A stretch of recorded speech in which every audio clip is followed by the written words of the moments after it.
Lebanon వీడి అతరము లోక భాషకు గతించిపోవును. హెర్మోను గెచ్చమనే గొల్లుగుత దాటుచు ఎక్కడికి చేరాలంట? మందిరం పేరేంటి? హెబ్రోను చేరేది. ఎందుకు చేరాలా?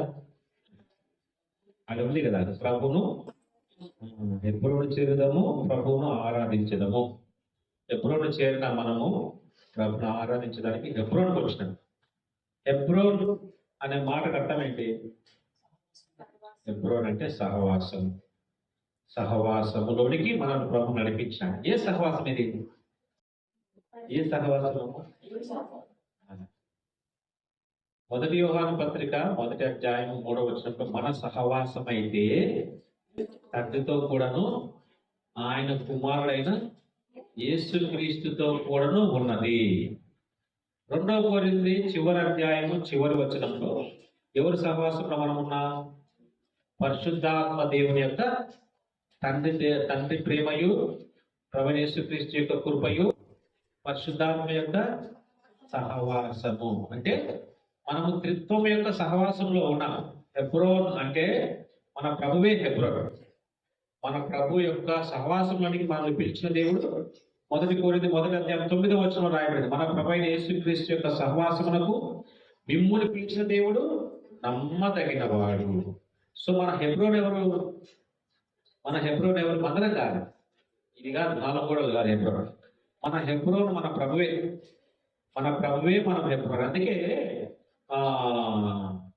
లేవీయులకు భూలోకంలో స్వాస్థ్యం ఇవ్వలేదు. లేవీయులకు కనానులో స్వాస్థ్యం ఇవ్వాలి. వారికి ఇచ్చిన స్వాస్థ్యం ఏంటంటే ఆశ్రయపురాలు వారికి స్వాస్థ్యంగా ఇచ్చినాడు. నేనే మీకు స్వాస్థ్యం అన్నాడు. మీ పాలు మీ స్వాస్థ్యము నేనే అన్నాడు ప్రభు. యేసు దేవుడే వారి స్వాస్థ్యము. తర్వాత కొన్ని ఆశ్రయపురాలు ఇచ్చిన ఆశ్రయపురాలు కొన్ని పట్టణంలో వారికి ఇచ్చేయమన్నాడు ప్రభు. ఆశ్రయపురాల్లో ఒక ఆశ్రయపురం ఒకటి ఉంది. హెబ్రోన్ అనే ఆశ్రయపురం ఉంది.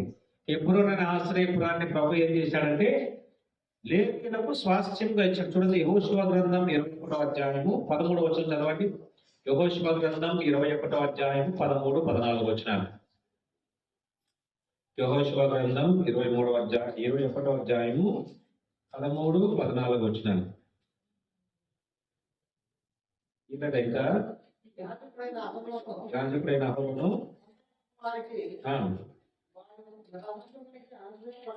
నరహంతకునికి ఆశ్రయ పట్టణమైన హెబ్రోనును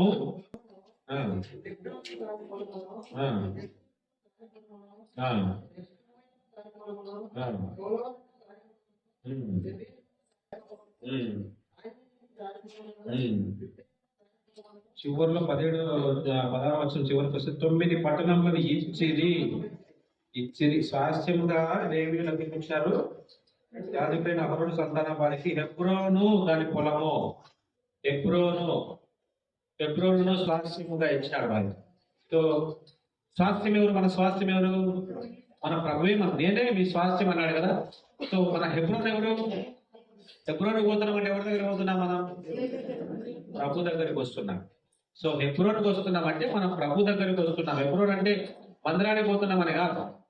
మనం హెబ్రోన్ చేరుదాం అంటే ప్రభు దగ్గరికి పోతున్నాం. మన హెబ్రోన్ ఎవరు? మన ప్రభువైన యేసుక్రీస్తు వారే. హెబ్రోన్ అంటే సహవాసం. ఎవరి సహవాసంలో మనం ఉన్నాం? తండ్రి దేవుని యొక్క సహవాసంలో ఉన్నాం, కుమారుడి యొక్క సహవాసంలో ఉన్నాం, పరిశుద్ధాత్మ దేవుని యొక్క సహవాసంలో మనం. అంత మాత్రమే కాదు, పరిశుద్ధుల సహవాసంలో. పరిశుద్ధుల సహవాసం నుంచి పరలోకం నుంచి అని మాట పాడుకుంటాం కదా. సో పరిశుద్ధుల సహవాసంలో కూడా మనం ఉన్నాం. కాబట్టి మనము సహోదరులు ముందుకు రావాలి. సిస్టర్స్ ముందుకు రండి సిస్టర్స్. బైబిల్ పనులు వాడుకుంటా అప్పుడు మనం లేచి ముందుకు రావాలి. పిల్లలు అల్లరి చేసే పిల్లలు వెనక పెట్టుకోండి. నిలబడి బైబిల్ పనులు పాడుతున్నారు. పఠింప శ్రేష్ఠ గ్రంథము బైబిల్, పఠింప శ్రేష్ఠ గ్రంథము బైబిల్, అనుదినము పఠించిన ప్రేమతో నడిపుడు ఓ పఠింప శ్రేష్ఠ గ్రంథము Bible. The best book to read is the Bible. The best book to read is the Bible. If you read it every day, it will help all the way over the bed to read the ఖాళీలు ఉంటాయి. నిలబడి పాడుకునే ఎందుకంటే ఖాళీ fill up చేయాలి. ఎందుకంటే వెనకలు వచ్చే వాళ్ళకి మనం ప్రేమ చూపించాలి. మనం బాగా విశాలంగా మనం కూర్చుంటే సార్లు ఎక్కడ పోయి అనుకోకూడదు. మనం ప్రేమ చూపించే వారమైతే ఇతరులకు కూర్చుంటానికి మనం అవకాశము స్థలము ప్రొవైడ్ చేయాలి. మనం ముందుకు రండి, మా ముందు రండి, కూర్చొని ఖాళీలు ఎక్కడ కనపడకూడదు. ఎక్కడైతే ఖాళీ ఉంటుందో ఏమవుతుందమ్మా, ఖాళీ ఉన్న దగ్గర ఎవరు వస్తారు, కొంచెం దరగట్లా అని కూర్చుంటారు పక్కన. కాబట్టి సైతానికి అవకాశం ఇవ్వకుండా మీరే కూర్చోండి. ఖాళీ ఉంది కదా, ఆ ఖాళీలో కూర్చోవాలి, ఎవరు కూర్చోలేదు. సో మనం ఆరాధనలో ప్రవేశించక ముందు హెబ్రోన్ అంటే ఎవరు, మన ప్రభువే మన హెబ్రోన్. సో హెబ్రోన్ కు చేరిన ప్రభు యొక్క సహవాసానికి వచ్చినాము. సో హెబ్రోన్ అనే మాటలో ఉన్న అర్థాలు ఏంటో మనము ఆరాధనలో తర్వాత బల్ల మెసేజ్లో 2 మెసేజ్లు మనం అదే ధ్యానిస్తాం ఈరోజు. కాబట్టి ఆది కాండము 13వ అధ్యాయం, ఆది కాండము 13వ అధ్యాయం, ఆది కాండము 13వ అధ్యాయం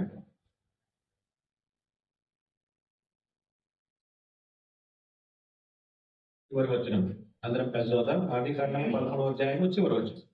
అప్పుడు అబ్రహాము తన గుడారము తీసి హెబ్రోనులోని మమ్రే దగ్గర ఉన్న సింధూర వృక్ష వనములో దిగి అక్కడ యెహోవాకు బలిపీఠమును కట్టెను.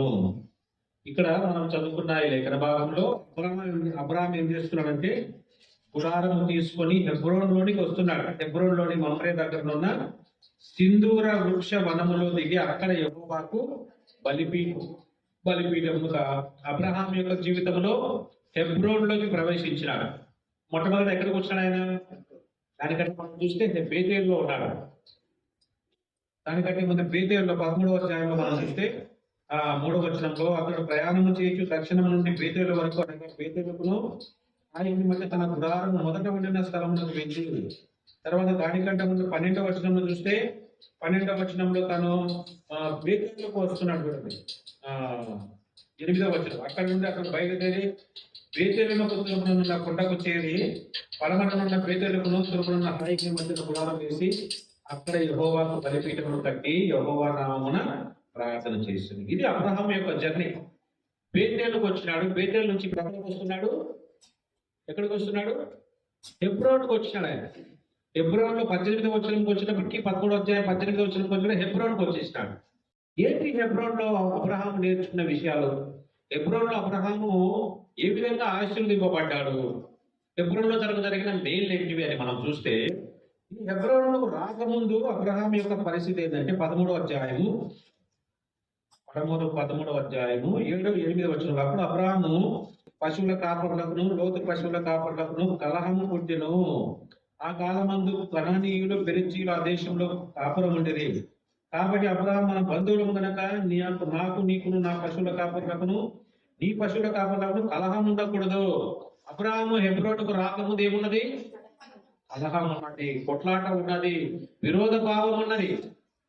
కలహము, కొట్లాట, విరోధ భావము కలిగిన ఈ అబ్రహాము దేవుడు ఈ కలహాన్ని కొట్లాటను అంతని తీసివేసి సమాధాన పరిచి ఎక్కడ నడిపించాడు, హెబ్రోన్లో ఏం దొరికింది అబ్రహాముకు, సమాధానం దొరికింది. కొట్లాట ఉన్నదా, కలవరం ఉన్నదా, విరోధ భావం ఉన్నదా, శత్రువులు ఉన్నారా, లేదు. వీటన్నిటిని ప్రభు విడిపించి అబ్రహాం ఎక్కడ నడిపించాడు, హెబ్రోనుకు నడిపించినాడు. మమ్రే అనే మాటకు అర్థం ఏంటంటే తిరుగుబాటుతనము అని అర్థం, విరోధ భావము అని అర్థం, లేదా చేదు అని అర్థం మమ్రే అంటే. సో మమ్రే దగ్గర ఉన్న సింధూర వృక్షానికి అక్కడికి వచ్చాడంటే అక్కడ అబ్రహాములో ఉన్న తిరుగుబాటుతనము, అబ్రహాముతో ఉన్న తిరుగుబాటుతనం తీసేశాడు, అబ్రహాముతో ఉన్న చేతును తీసివేశాడు, అబ్రహాముతో ఉన్న విరోధ భావాన్ని తీసివేశాడు, అబ్రహాముతో ఉన్న కలహాన్ని తీసివేశాడు.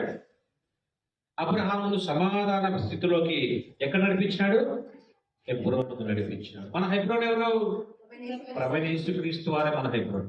మనము కూడా ఒకప్పుడు దేవునికి విరోధముగా ఉంటిమి, విరోధ భావము కలిగిన వారు. కొలసీలకు రాసిన పత్రిక 1వ అధ్యాయము 21వ వచనంలో మునుపు మీరు దేవునికి దూరస్తులను మీ దుష్క్రియల చేత విరోధ భావము గలవారు అయి ఉన్నారు. మనము దేవునికి దూరస్తులుగా ఉండి ఒకప్పుడు మన దుష్క్రియల చేత దేవుని పైన విరోధ భావము, దేవుడితో శత్రుత్వం మనకున్నది. దేవుడికి మనకు మధ్యలో వైరం ఉన్నది, కలహం ఉన్నది. ఎందుకు? మన పాపముల చేత, మన దోషముల చేత. అయితే మన హెబ్రోన్ అయిన ప్రభువైన యేసుక్రీస్తు వారు ఏం చేశారంటే మనల్ని తండ్రితో సమాధానపరిచినాడు. సమాధానపరిచి హెబ్రోనుకు నడిపించాడు. మనం హెబ్రోన్లో ఏమున్నది? సమాధానం ఉన్నది, నెమ్మది ఉన్నది హెబ్రోన్లో. ఒకప్పుడు మనం కలవరంతో ఉంటిమి, కలహముతో ఉంటిమి, విరోధ భావము గలవారమై ఉంటిమి. రోమీయులకు రాసిన పత్రిక 5వ అధ్యాయం 10వ వచనంలో ఏదైనా మనం శత్రువులమై ఉండగా, మనం శత్రువులమై ఉంటే ఒకప్పుడు దేవుడికి మనలో విరోధ భావం ఉండింది, మనలో కలహం ఉండింది, మనలో అవిధేయత ఉన్నది, మనలో తిరుగుబాటుతనం ఉన్నది ఒకప్పుడు. అయితే ప్రభువైన యేసుక్రీస్తు వారు మనల్ని తండ్రితో సమాధానపరిచాడు. ఆయనే మన సమాధానమైనాడు. ఎఫెసీయులకు రాసిన పత్రిక 2వ అధ్యాయం 14వ వచనంలో ఆయనే మన సమాధానం అయ్యింది. 2వ అధ్యాయం 14వ వచనం చదవండి. చాలు. ఆయన మన సమాధానం అయ్యింది. 16వ వచనం. తన శిలువ వలన ఆ ద్వేషమును సంహరించి ఏక శరీరముగా చేసి దేవుడితో సమాధానపరచవలని త్యాగం చేసిన గనక ఆయనే మన సమాధానం, ఆయనే మన సమాధానము, ఆయనే మన సమాధాన కారకుడు. మనలో సమాధానానికి వచ్చేదానికి కారణం ఎవరు? ఆయనే. ఎవరు ఆయన? హెబ్రోన్. మన హెబ్రోన్ మనకు సమాధానం అనుగ్రహించాడు. మన హెబ్రోన్ మనకు నెమ్మది కలుగజేశాడు. తండ్రితో మనల్ని సమాధానపరిచాడు. ఏ విధంగా సమాధానపరిచాడు ఆయన? ఏ విధంగా సమాధానపరిచాడు? తండ్రితో మనల్ని, శత్రుత్వంతో ఉన్న మనల్ని, విరోధ భావం కలిగిన మనల్ని ఏ విధంగా తండ్రితో సమాధానపరిచినాడు?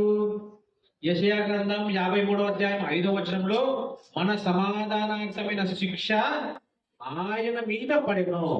తండ్రితో మనల్ని సమాధానపరచడానికి శిక్ష భరించినాడు ఆయన. కల్వరి శిలువ మన నిమిత్తము తన శిక్ష, మన అతిక్రమ క్రియలను బట్టి ఆయన గాయపరచబడ్డాడు, మన దోషములను బట్టి ఆయన నలుగొట్టబడ్డాడు. మన సమాధానార్థమైన శిక్ష ఆయన మీద పడింది.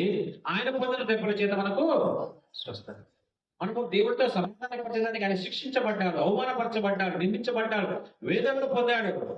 తద్వారా తండ్రితో మనను సమాధానపరచాడు. అందుకే ఆయన అంటున్నాడు, ఆయనే మన సమాధానమై ఉండి, ఆయనే మనను సమాధానపరిచినాడు, ఆయన మన సమాధాన కారకుడై ఉన్నాడు. మన హెబ్రోన్ మనకేమని గ్రహించాడమ్మా? అందుకే మనం హెబ్రోన్ చేరినాం, ప్రభుని ఆరాధించడానికి. ఆయన మనకు సమాధానం అనుగ్రహించి, కలహం లేదు, కొట్లాట లేదు, దేవుడితో విరోధ భావం లేదు. దేవుడితో అబ్బా తండ్రి నాయన సహవాసానికి మనల్ని పిలిచినాడు. కాబట్టి ఆయనే మన సమాధానమైనాడు. ఆయన రక్తము ద్వారా మనకు సమాధానం దొరికింది. ఆయన మరణ భూస్థాపన పునరుత్థానం ద్వారా మనకు సమాధానం దొరికింది. అందుకే ఆయన ఆయనే మన సమాధానము, ఆయనే మన సమాధాన కారకుడు. కాబట్టి మొట్టమొదటిగా హెబ్రోన్లో మనకేం దొరికిందమ్మా?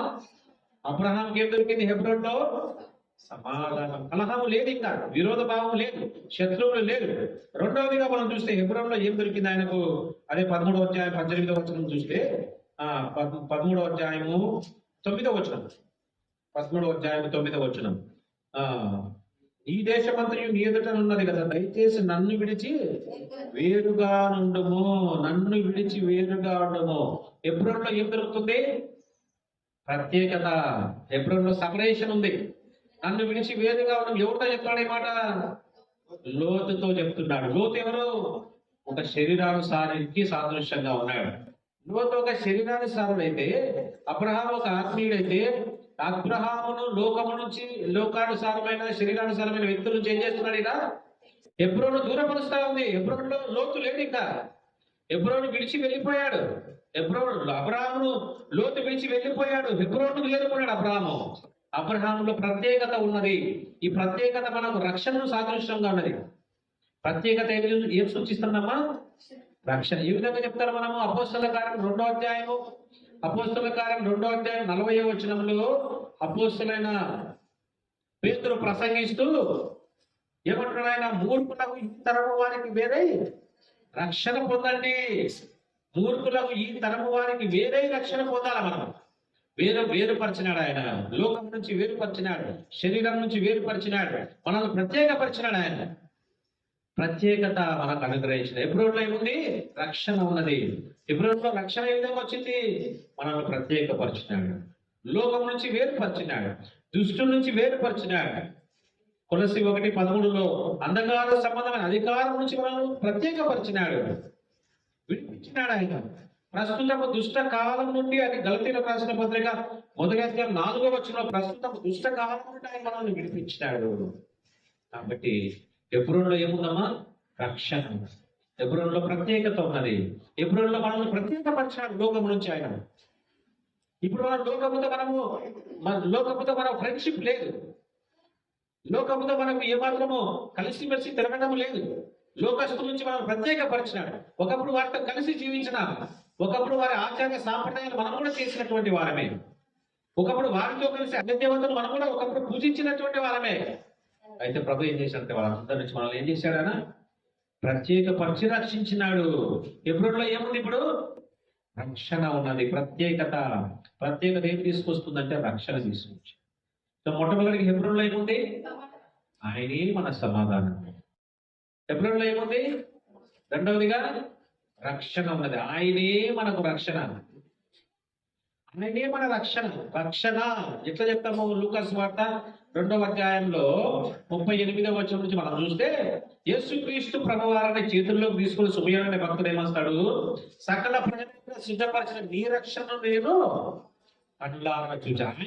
రక్షణ సకల ప్రజల ఎదుట సిద్ధపరిచిన నీ రక్షణను నేను 38 నుంచి 42 కలిసి ఉన్నాయి. దాంట్లో మధ్యలో ఉంది, సకల ప్రజల ఎదుట సిద్ధపరిచిన నీ రక్షణ నేను కన్నులా. ఆయనే మన ఎప్పుడు అంటే మనకు రక్షణ ఇచ్చినాడు. ఆయన మన రక్షణకు కారకుడు ఆయన. అందుకే నా రక్షణకు కారణభూతుడు దేవా, యెషయా గ్రంథం 12 నా రక్షణకు కారకుడు ఆయనే, నా రక్షణకు ఆధారము ఆయనే, నా రక్షణ కర్త ఆయనే. 102 కీర్తనలో రక్షణ దుర్గము ఆయనే. ఈ మాటలు ఉన్నాయి కదా. సో మన రక్షణకు కారణం. రక్షణ ఏ విధంగా వస్తే మనకు ప్రత్యేకించినాడు, లోకం నుంచి వేరుపరిచినాడు, దుష్టు నుంచి వేరుపరిచినాడు, పాపం నుంచి వేరుపరిచినాడు. ఆ విధంగా మనల్ని రక్షణకు కారకుడుగా చేశాడు. హెబ్రోనులో ఏముంది? రక్షణ. మొట్టమొదటి హెబ్రోనులో ఏమున్నది?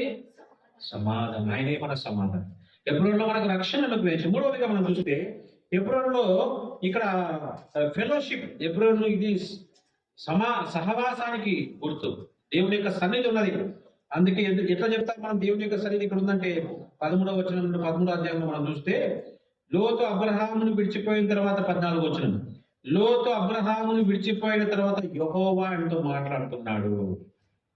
దేవుడి యొక్క సహవాసంలోనికి తను వచ్చినాడు. హెబ్రోనులో లోతు ఉన్నంత వరకు ప్రభు తనతో మాట్లాడలే, లోతు ఉన్నంత వరకు ప్రభు తనతో సహవాసం చేయలే, లోతు ఉన్నంత వరకు ప్రభు యొక్క స్వరం తను వినలేకపోయినాడు. ఎప్పుడైతే లోతు నుంచి ప్రత్యేకించబడ్డాడో, లోతు నుంచి వేరుపరచబడ్డాడో, దేవుడి యొక్క సహవాసంలోనికి తను వచ్చినాడు. ప్రభు తనతో మాట్లాడడం ప్రారంభించినాడు. ప్రభు తనతో వచ్చి వాగ్దానం చేయడం ప్రారంభించినాడు. ప్రభు యొక్క స్వరం తను వినడం ప్రారంభించినాడు. ఇది సహవాసానికి గుర్తుంది. మనం చూసుకున్నాం, మన సహవాసం అయితే తండ్రితో కూడాను ఆయన కుమారుడైన యేసుక్రీస్తుతో కూడా ఉన్నది. మన సహవాసము పరిశుద్ధాత్మ దేవుడితో కూడా ఉన్నది. మన సహవాసము పరిశుద్ధుల సహవాసం, 4 గంటల సహవాసానికి ప్రభు మనల్ని ఏర్పరిచినాడు. తండ్రితో సహవాసం ఉంది, కుమారుడైన ప్రభు యేసుక్రీస్తు వారితో సహవాసం ఉంది, పరిశుద్ధాత్మ దేవుడితో సహవాసం ఉంది. భూలోకంలో దేవుని యొక్క ప్రేమను తెలుసుకోవడానికి పరిశుద్ధుల సహవాసాన్ని ఆయన మనకు అనుగ్రహించినాడు. హెబ్రోనులో ఏముంది? సహవాసం. మన ప్రభు పాదాల చెంత కూర్చొని మన ప్రభు మాటలు వినేదానికి, ప్రభుతో మనం మాట్లాడేదానికి, ప్రభు యొక్క స్వరం వినేదానికి హెబ్రోను మనకు అందుబాటులో ఉన్నాడు. ప్రభు ఆయనే మన సహవాసం, ఆయనే మనకు సహవాసం. హెబ్రోనులో ఏమున్నది? మొట్టమొదటిగా సమాధానం ఉంది హెబ్రోనులో. రెండవది హెబ్రోనులో ఏముంది? రక్షణ ఉన్నది, ప్రత్యేకత ఉన్నది. మూడవదిగా హెబ్రోనులో ఏమున్నది? సహవాసం. ఆయనతోటి మనకు సహవాసం. లోక సహవాసం లేదు. ఇప్పుడు ప్రత్యేకించి ప్రభు సహవాసానికి ఆయన మనల్ని తీసుకొచ్చాడు. 4వది మనం చూస్తే హెబ్రోనులో ఇక్కడ 13వ అధ్యాయం 14వ వచనంలో మనం చూస్తే దేవుడు వాగ్దానం చేస్తున్నాడు. ఆయన అబ్రహాముకు ఏమని వాగ్దానం చేస్తున్నాడు? అయ్యా అబ్రహామా, ఇదిగో నీ కనులెత్తి నువ్వు ఉన్న చోటు నుండి ఉత్తరపు తట్టు, దక్షిణపు తట్టు, తూర్పు తట్టు, పరమణ తట్టు చూడుము. ఎందుకనగా నీవు చూచుచున్న ఈ దేశం అంతటిని నీకును నీ సంతానములకు సదాకాలం. హెబ్రోనులో ఏముంది? వాగ్దానం ఉన్నది, నిబంధన ఉన్నది. హెబ్రోనులో ఆయనే మన వాగ్దానం, ఆయనే మన నిబంధన. ఇది అబ్రహాముతో చేసిన వాగ్దానం మనకు కూడా సొంతం చేశాడు ఆయన. మనకు కూడా ఇచ్చాడు అబ్రహాముతో చేసిన వాగ్దానాన్ని. మనము కూడా ఒకప్పుడు మనం వాగ్దానం లేని వారముగా మనం ఉన్నాం. వాగ్దాన నిబంధన లేని జనంలోని ఎఫెసీలకు రాసిన పత్రిక 2వ అధ్యాయము 12వ వచనంలో, కాబట్టి మునుపు మీరు దూరస్తులను, పరదేశులను, పరజనులను, ఇశ్రాయేలుతో సహపౌరులు కాక పరదేశులను, వాగ్దాన నిబంధన లేని పరజనులను, నిరీక్షణ లేని వారై ఉండి, లోకమందు దేవుడు లేని వారై ఉండి, క్రీస్తునకు దూరస్తులు, వాగ్దాన నిబంధన లేని పరజనులు అని రాయబడిందా లేదా? మనము ఒకప్పుడు అబ్రహాముతో వాగ్దానం చేశాడు, అబ్రహాముకు దేవుడే వాగ్దానం అయి ఉన్నాడు. మనకు వాగ్దానములు లేవు. ఒకప్పుడు వాగ్దానాలన్నీ ఇష్టాలు కుదరవి. అబ్రహాం, ఇస్సాకు, యాకోబుతో చేసిన వాగ్దానం. అయితే దేవుడు ఏం చేశాడంటే ఆ వాగ్దానాలకు ఎఫెసీలకు రాసిన 3వ అధ్యాయము, ఎఫెసీలకు రాసిన పత్రిక 3వ అధ్యాయము 6వ వచనం, ఎఫెసీలకు రాసిన పత్రిక 3వ అధ్యాయం 6వ వచనంలో, ఆ మర్మం ఏదనగా అన్యజనులు సువార్త వలన యేసుక్రీస్తునందు యూదులతో పాటు సమాన వారసులను, ఒక్క శరీరమందలి సాటి అవయవులను వాగ్దానములో పాలువారు. ఏ వాగ్దానం ఇది? అబ్రహాముతో చేసిన వాగ్దానంలో మనకు కూడా పాలు భాగం ఇచ్చినాడు ఆయన. ఈ సంతానము నీవు, నీ సంతానమును నిత్యముగా తీసుకుంటారన్నాడు. మనము మన సంతానము పరలోక రాజ్యంలో వారసులుగా చేసినాడు. అబ్రహాముతో చేసిన వాగ్దానం మనకు కూడా సొంతం చేయబడింది. అదే గలతీయులకు రాసిన పత్రిక 3వ అధ్యాయం 13వ వచనం ఇంకా క్లియర్ గా రాయబడింది. చూడండి, గలతీయులకు రాసిన పత్రిక 3వ అధ్యాయం 13వ వచనం, ఆత్మను గురించిన వాగ్దానము విశ్వాసం వల్ల మనకు లభించినట్టు అబ్రహాము, గమనించాలి ఇక్కడ, అబ్రహాము పొందిన ఆశీర్వచనము క్రీస్తు యేసు ద్వారా అన్యజనులకు కలుగుటకై. చాలు, అబ్రహాము పొందిన ఆశీర్వచనము క్రీస్తు యేసు ద్వారా మనకు కూడా వచ్చింది. అబ్రహాముతో ఏం ఆశీర్వచనం ఇచ్చినాడు? 14వ వచనంలో మనం చూసినాం, 13, 14లో ఆశీర్వచనం మనకు కూడా వారసులుగా చేసినాడు. ఆయనే మన వాగ్దానం, ఆయనే మన వాగ్దానం, ఆయననే మనం అనుభవిస్తున్నాం. మనకు కూడా వాగ్దానానికి వారసులుగా చేశాడు. కాబట్టి హెబ్రోన్లో ఏమున్నది? వాగ్దాన నిబంధనలు ఉన్నాయి.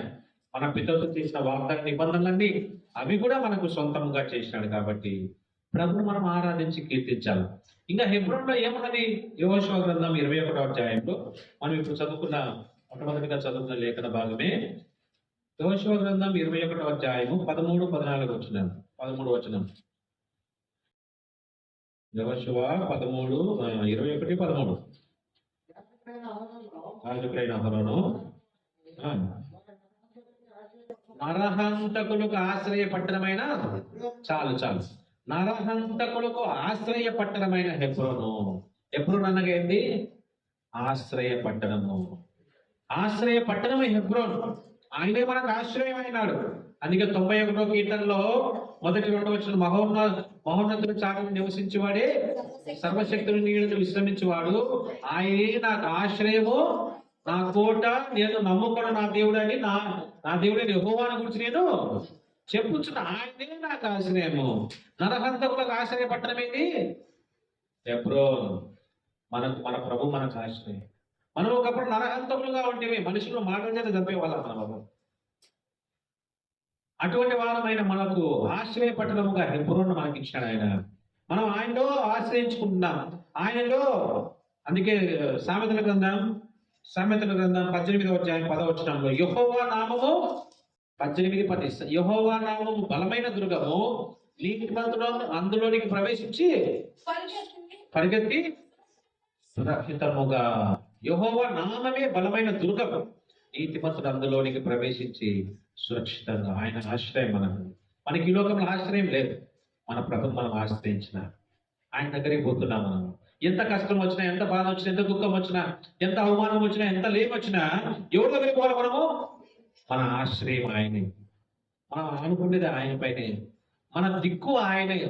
ఆయనలో మనకు క్షేమం ఉన్నది, ఆయనలో మనకు ఆరోగ్యం ఉన్నది, ఆయనలో మనకు భద్రత ఉన్నది. అందుకే యూదా పత్రిక మొదటి అధ్యాయం మొదటి వచనంలో చివరిలో రాస్తారు, యేసుక్రీస్తునందు భద్రపరచబడిన వారు మీరు అంటారు.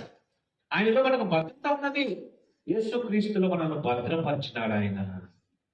కాబట్టి ఆయనే మనకు ఆశ్రయం. హెబ్రోన్ అంటే ఆశ్రయ పట్టణము, నరహంతులకు ఆశ్రయ పట్టణం. మొట్టమొదటిగా హెబ్రోన్ అంటే ఏంటమ్మా? ఆయనే మనకు సమాధానం. రెండోది హెబ్రోన్లో ఏమున్నది? రక్షణ ఉన్నది, ఆయనే మనకు రక్షణ. మూడవదిగా హెబ్రోన్లో ఏమున్నది? సహవాసం ఉన్నది, ప్రభుత్వం మనకు సహవాసం ఉన్నది పిలిచాడు ఆయన. నాలుగోది హెబ్రోన్లో ఏమున్నది? దానికంటే ముందు వాగ్దానం ఉన్నది. ఆ వాగ్దానం మన పితరులతో చేసిన వాగ్దానాలన్నీ మనకు కూడా ఇచ్చాడు ఆయన. చివరిగా హెబ్రోన్ అంటే ఆశ్రయము. మనం ఆశ్రయపోతున్నాము, ఆశ్రయపురము ఆయనే. కాబట్టి హెబ్రోనుకు వచ్చి పోతున్నాం, కానీ హెబ్రోన్ యొక్క అర్థము తెలియని పరిస్థితులు చాలాసార్లు ఉన్నాము. అయితే హెబ్రోన్ అనే మాటకు ఈ అర్థాలు 5 రకాల ఆశీర్వాదాలు ఉన్నాయి. 5 రకాల ఆశీర్వాదాలకు అబ్రహాం నడిపించినాడు, 5 రకాల ఆశీర్వాదాలు మనకు కూడా ఆయన సొంతం చేసినాడు. కాబట్టి ఆయన హెబ్రోన్ మనకు స్వాస్థ్యంగా ఇచ్చినాడు. కాబట్టి మనం ప్రభువుని కీర్తించి కొనియాడి పూజించవలసింది. హెబ్రోను చేరిదాము, ప్రభుని ఆరాధిస్తామని ఆ చివరి వచ్చిన మళ్ళా పాడుకుంటాం తంబుర సితారతో. పాట సంఖ్య 193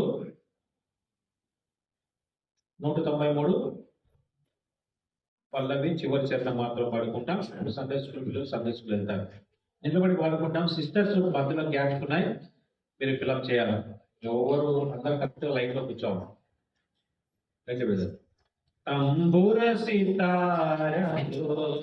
మా ప్రభుని ఆరాధించెదా, తంబుర సితారతో మా ప్రభుని ఆరాధించెదా.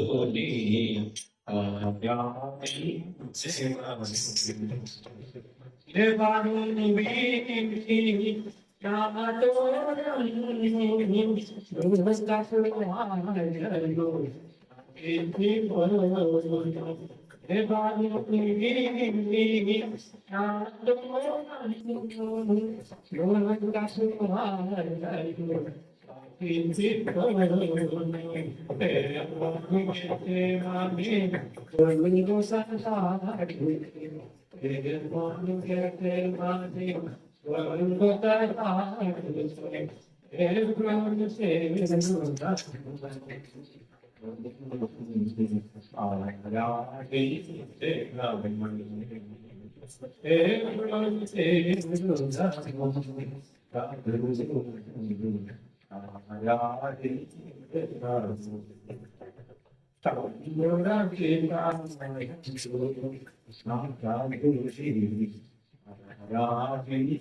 నాతో టీచర్స్ లేఖన భాగం ప్రకారము సమయం తీసుకోవద్దు, ఆగ్రహం చేసిన తర్వాత మిగతా బ్రదర్స్ సిస్టర్స్ మీరు దయచేసి అల్లరి చేయొద్దు, ఇటు తిరగద్దు. ఆరాధన సమయంలో బయట తిరగడము, మాట్లాడుకోవడము, కీలు తాగడానికి అది చేయగలరు. ఆరాధన సమయంలో ప్రభు మన మధ్యలో ఉంటాడు కాబట్టి భయభక్తులతో కళ్ళు మూసుకొని ఇతరులు ఆరాధన చేసేటప్పుడు ఆమె అంటున్న ద్వారా మనం కూడా పాలు పొందుతాం. కాబట్టి ప్రారంభించండి.